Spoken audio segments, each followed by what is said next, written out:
Hello everyone, நாம் இந்த வீடியோவில் ரியாக்டில் ஒரு ஃபெச் ஏபிஐயை எப்படி பண்ணுறது அப்படின்றத பார்க்க போகிறோம்.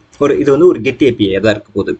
இந்த ஏபிஐ அப்படின்றது என்னென்னா, இது ஏன் நம்ம ரியாக்டில் யூஸ் பண்ணணும் அப்படின்னு கேட்டிங்கன்னா, ஸோ டேட்டாபேஸ் கூட டைரெக்டாக இன்ட்ராக்ட் பண்ணாமல் நம்ம ஒரு ஏபிஐ மூலயமா நம்ம கெட் பண்ணுவோம். ஃபார் எக்ஸாம்பிள், அமேசான் மாதிரியான வெப்சைட் இருக்குது அப்படின்னு வச்சுக்கிட்டோம்னா, நமக்கு நிறைய ப்ராடக்ட் இருக்கும். அந்த ஒரு ப்ராடக்டையும் ஒரு ஜேசனாக நான் வந்து கெட் பண்ணிக்கலாம். ஓகேங்களா? இப்போ அதில் இருக்கிற யூசர்ஸ் எல்லாமே ஒரு ஏபிஐயாக கொடுப்பாங்க. அதாவது ஒரு யூஆர்ல ஒரு ஜேசனாக போட்டு கொடுப்பாங்க. அதை நம்ம வந்து பிரிண்ட் பண்ணுவோம். ஓகேங்களா? ஸோ அந்த மாதிரி ஒரு டேட்டா தான் இப்போ நீங்கள் இந்த வீடியோவில் இந்த இடத்துல பார்க்குறது. இது வந்து ஒரு ஃபேக் ஜேசன் ஜென்ரேட்டர் அப்படின்னு நம்ம கூகுளில் கொடுத்தோம் அப்படின்னாக்கா, so for example fake Jason generator அப்படின்னு கொடுத்துட்டோம்னா நமக்கு நிறைய யூஆர்எல்ஸ் வந்து லிஸ்ட் ஆகி இருக்கும். இப்போ இதில் நான் ஒரு யூஆர்எல் கிளிக் பண்ணி, இப்போ இதில் வந்து யூசர்ஸோட ஏபிஐ அப்படின்றத கொடுத்துருக்காங்க. ஓகேங்களா? ஸோ இதை தான் நான் ஹிட் பண்ணி நான் உங்களுக்கு காமிச்சிட்டு இருக்கேன். ஓகேங்களா? ஸோ இதை வந்து நம்ம எப்படி நம்மளோட சைட்டில் ஃப்ரண்ட் எண்டில் எடுத்துகிட்டு வர்றது அப்படின்றத பார்க்கலாம். இது வந்து நான் என்னோட ஃபங்க்ஷனல் காம்பனன்ட் வந்திருக்கேன். இதில் யூஸ் எஃபெக்ட் அப்படின்ற இந்த ஒரு ஹூக் கால் பண்ணியிருக்கேன். அதில் வந்து ஒரு ஃபங்க்ஷனை வந்து கால் பண்ணுறேன். இப்போது இனிஷியலாக நம்ம கான்ஸ்ட், ஸோ 3 ஸ்டேட்டை வந்து டிக்ளேர் பண்ணணும். ஒன்று டேட்டாவை நம்ம ஃபெச் பண்ணுறதுக்கு, இன்னொன்றுக்கு செட் டேட்டா அப்படின்ட்டு அந்த டேட்டாவை வந்து செட் பண்ணுறதுக்கு யூஸ் பண்ணுறோம். யூஸ் ஸ்டேட்டில் இனிஷியலாக இது எம்டியாக தான் இருக்க போகுது.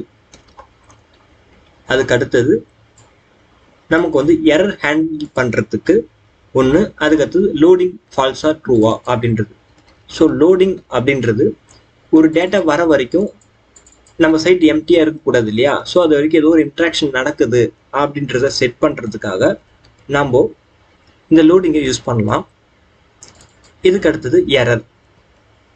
இந்த எரர் ஹேண்டில் பண்ணுறதுக்கு கன்சோல் டாட் எரர் வந்துருச்சா? ஸோ எரர், செட் எரர் அப்படின்ட்டு இன்னொன்று, ஏதோ ஒரு வேல்யூ வரதுல ஏதோ தப்பு நடந்துச்சு, இன்டர்நெட் கனெக்டிவிட்டி இல்லை அப்படின்றப்போ நம்ம இந்த எரரை காமிச்சு விட்டுடலாம். இப்போ கான்ஸ்ட் யூஆர்எல் ஈக்குவல் டு நம்மளோட ஏபிஐ யூஆர்எல் என்னவோ அதை நம்ம கொடுத்துக்கலாம். ஸோ மோஸ்ட் ஆஃப் த ரியாக்டில் வந்து இந்த மாதிரி தான் யூஸ் பண்ணுவாங்க. ஓகேங்களா? ஒரு டேட்டாவை ஃபெச் பண்ணுறதா இருந்தாலும் சரி, அதில் போஸ்ட் பண்ணுறதா இருந்தாலும் சரி, அப்டேட் பண்ணுறதா இருந்தாலும் சரி, எதுவாக இருந்தாலும் இந்த மாதிரி யூஆர்எல் மூலயமா தான் அது வந்து நம்ம ஹிட் பண்ண போகிறோம். இப்போ நம்ம இதில் கெட் மட்டும் தான் பார்க்க போகிறோம். அந்த அப்டேட்லாம் வரப்போகிற வீடியோஸில் பார்க்கலாம். இப்போது என்னோட இந்த ஃபங்க்ஷனுக்குள்ளே வந்து பார்த்தீங்கன்னா, ஸோ இப்போதைக்கு இந்த அசிங்க்லாம் இல்லை. ஸோ நார்மலாக ஒரு ஃபங்க்ஷனாக தான் இருக்க போகுது. இந்த அசிங்க் ஏன் நான் போட்டேன், இதை ரிமூவ் பண்ணேன் அப்படின்றத சொல்கிறேன். ஓகே, ஃபார் எக்ஸாம்பிள் இப்போ நம்ம வந்து என்ன பண்ண போகிறோம் அப்படின்னாக்கா, அந்த யூஆர்எல் வந்து ஃபெச் பண்ண போகிறோம். கான்ஸ்ட் get API equal to fetch அப்படின்ற ஒரு ஃபங்க்ஷன் இருக்கு. இந்த ஃபங்க்ஷன் மூலமா தான் நமக்கு இந்த யூஆர்எல் இருக்க டேட்டா வந்து வரும். ஓகேங்களா? ஸோ இதுக்கு அடுத்தது get API டாட் ஜேசன் அப்படின்ற கொடுத்துட்டேன். இப்போ நான் கன்சோல் டாட் லாக் பண்றேன் அப்படின்றப்போ என்ன நடக்கும்னா,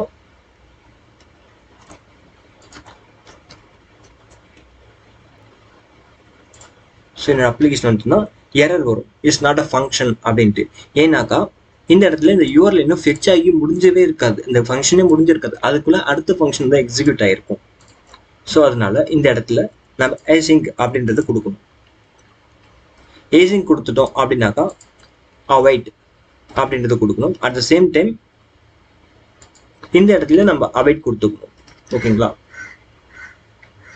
இப்போ வந்து பார்த்தீங்கன்னா நமக்கு எரர் வந்திருக்காது.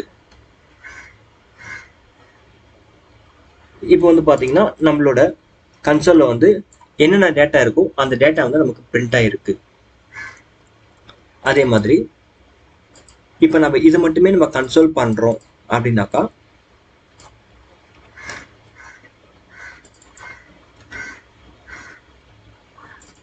கெட் ஏபிஐயை நான் கன்சோல் டாட் லாக் பண்ணுறேன்.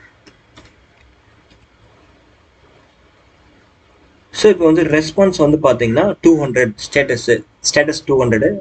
ரெஸ்பான்ஸ் வந்து ஓகே இருக்கு. இப்போ அந்த மாதிரி இருந்தால் மட்டும்தான் நமக்கு அடுத்தது நம்ம டேட்டாவை செட் பண்ணுவோம். If so Jason dot okay அப்படின்னாக்கா இப்படி இருக்குது, இது வந்து ட்ரூவாக இருக்குது அப்படின்றப்ப மட்டும்தான் நமக்கு இந்த ஃபங்க்ஷன் வரும். அப்படி இல்லை அப்படின்னாக்கா சம்திங் எரர் வந்திருக்கு அப்படின்ட்டு நம்ம எரரை வந்து காமிக்கலாம். ஸோ கன்சோல் டாட் லாக் இப்போதைக்கு செட் எரர் ட்ரூன்னு மட்டும் கொடுத்துக்கிட்டு செட் எரர் அப்படின்ற ஸ்டேட்டில் வந்து டேட்டா எரர் அப்படின்றது கொடுத்துக்கலாம். அதே மாதிரி செட் லோடிங்கும் ஃபால்ஸ் ஆக்கிக்கலாம். லோடிங்கும் ஃபால்ஸ் ஆக்கிட்டோம். இப்போ வந்து இது வரைக்கும் நிறுத்தியாச்சா, கெட் ஏபி ஓகேவா இருக்கு அப்படின்றப்போ என்ன பண்ணணும், ஸோ செட் லோடிங் வந்து அகைன் ஃபால்ஸ் தான். இப்போ இந்த டேட்டா வந்து நம்ம ஃப்ரண்ட் எண்ட்ல காட்டணும். ஓகேவா, இப்போ அதுக்கு இதை வந்து டாட் ஜேசான் அப்படின்னு நம்ம கொடுத்துக்கணும். ஏன்னா இது வந்து ஒரு ஜேசான் அப்படின்ற டேட்டா, ஜேசன் டேட்டா அப்படின்றதுனால நாம இதோ என்ன பண்ணோம்னா அவைட் போட்டு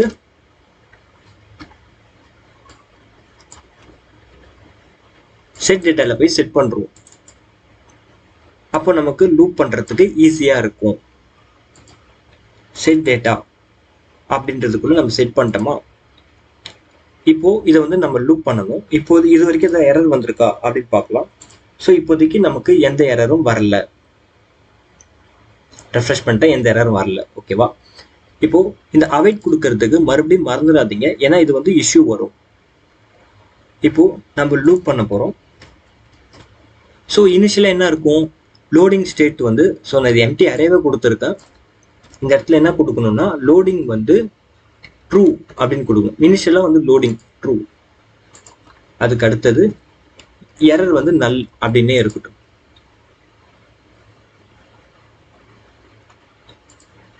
இப்போ டேட்டாவை எடுக்க போகிறது கிடையாது, லோடிங். ஓகேங்களா, இப்போ லோடிங் அப்படின்ற state double equal to true. இது வந்து லோட் ஆகிக்கிட்டு இருக்கிறப்போ நமக்கு என்ன வரணும் அப்படின்னு கேட்டிங்கன்னா, ஸோ நம்ம கண்டிஷனல் டெர்மினல் ஆப்ரேட்டர் யூஸ் பண்ணுறோம். இப்போ ட்ரூ அப்படின்றப்போ டேட்டா லோடிங் அப்படின்றது வரணும். ஸோ இப்போ ஃபால்ஸ் அப்படின்னாக்கா, ஸோ அது லோட் ஆகி முடிஞ்சிருச்சு அப்படின்ற, அதாவது இந்த இடத்துல நம்ம செட் பண்ணுறோம் இல்லையா, செட் லோடிங் ஃபால்ஸ் ஆகிறப்போ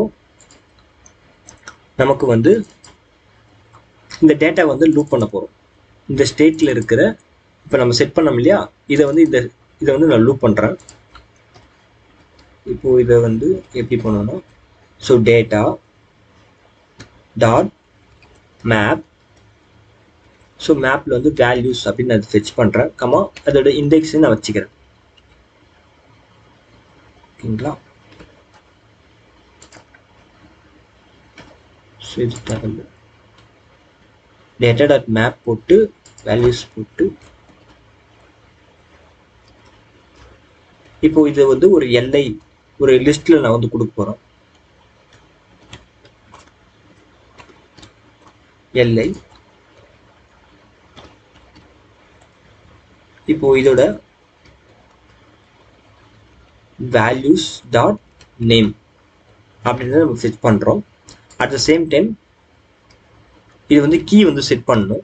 இந்த கீ வந்து பார்த்தீங்கன்னா இண்டெக்ஸ் அப்படின்றது நமக்கு இருக்கும். இப்போ இந்த ரெஃப்ரெஷ் பண்ணிட்டு நாங்கள் நமக்கு டேட்டா வந்து ஃபெச் ஆகி வந்துடுச்சு. ஸோ இனிஷியலாக மறுபடியும் ரெஃப்ரெஷ் பண்ணுறப்போ இனிஷியல் ஸ்டேட் வந்து லோடிங் அப்படின்றது செட் ஆகிட்டு அதுக்கு அடுத்து நமக்கு வேல்யூ ஃபெச் ஆகிருக்கு. இப்போ வந்து நான் இந்த இடத்துல இதை நான் அவைட்ன்றது ரிமூவ் பண்ணிட்டேன் அப்படின்னாக்கா, ஸோ நமக்கு வந்து எரர் வரும். என்னன்னா நம்ம டேட்டா கரெக்டாக வந்து கொடுத்துருக்கோம் அப்படின்ட்டு நம்ம இங்கேயே கன்ஃபியூஸ் ஆகிட்டு நிற்போம். ஸோ அதனால நீங்கள் இந்த இடத்துல அவைட் அப்படின்றது கொடுக்கறத மறந்துடுறாங்க. ஏசிங் கொடுத்தா தான் கண்டிப்பாக அவைட் கொடுத்தே ஆகணும் அப்படின்றத மறந்துடக்கூடாது. ஸோ அவ்வளோதான் ஃப்ரெண்ட்ஸ் இந்த வீடியோ. இந்த வீடியோவில் வந்து நம்ம ஃபங்க்ஷனல் காம்போனண்ட்டில் எப்படி பண்ணுறது, ஒரு ஏபி யூஸ் பண்ணி எப்படி பண்ணுறது அப்படின்றத பார்த்துருந்தோம். அடுத்த வீடியோவில் நம்ம கிளாஸ் காம்போனண்ட்டுக்கு எப்படி பண்ணலாம் அப்படின்றத பார்த்துட்டு இன்சர்ட்டு டெலீட்டு அப்படின்ற அந்த ஆப்ரேஷன்ஸும் பார்க்கலாம். அதுக்கடுத்து ஆத்தென்டிகேஷன் அப்படின்றத எப்படி ஆத்தென்டிகேட்டட் யூஸரா இல்லையா அப்படின்றதையும் செக் பண்ணுறத பார்ப்போம். தேங்க்யூ.